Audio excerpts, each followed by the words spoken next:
యెషయా గ్రంథం 58:8. యెహోవా మహిమ నీ సైన్యపు వెనుకటి భాగమును కావలి కాయి.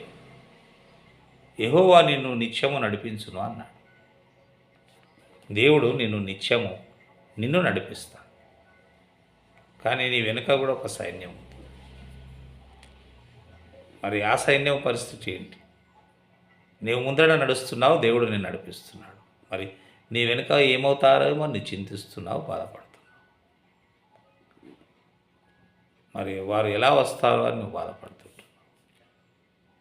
నీ వెనుక సైన్యం, నీ మీద ఆధారపడ్డవారు, నీ మీద డిపెండ్ అయిన వారే నీ సైన్యం. నీవు కూడా నీ సైన్యం మీద ఆధారపడి ఉంటావు.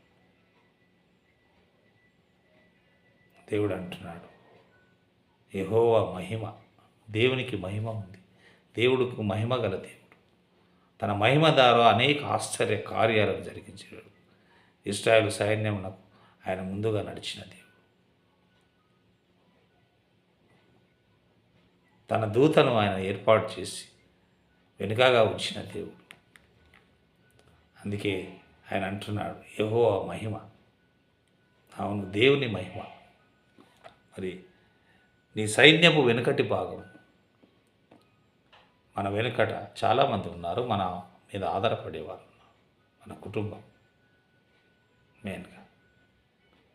మరి నా కుటుంబం ఏమవుతుందో అని నువ్వు బాధపడుతుంటావేమో.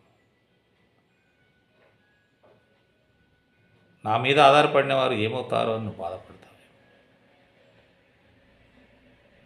నా కుమారులు, నా కుమార్తెలు ఏమవుతారో ఏమో బాధపడతావు. ఆయన అంటున్నాడు, యెహోవా మహిమ, దేవుని యొక్క మహిమ నీ సైన్యపు వెనుకటి భాగము కావలి కాస్తూనే ఉంటాడు. నువ్వు బాధపడకు, చింతపడకు.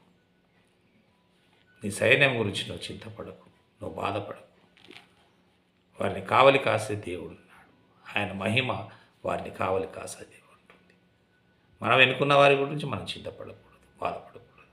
దేవుని మీద ఆధారపడి వారికి ఆయన మహిమను చూసేవారిగా మనం ఉండాలి. దేవుడు మహిమ గల దేవుడు. అందుకే ఆయన అంటున్నాడు, యెహోవా మహిమ నీ సైన్యపు వెనుకటి భాగమును కావలి కాయను, నిన్ను నడిపించును, నిన్ను కావలి కాయను. అటువంటి ధైర్యం దేవుడు మనకు అనుగ్రహించును గాక. అటువంటి కృప మనకు దేవుడు దయచేయును గాక. ఆమేన్.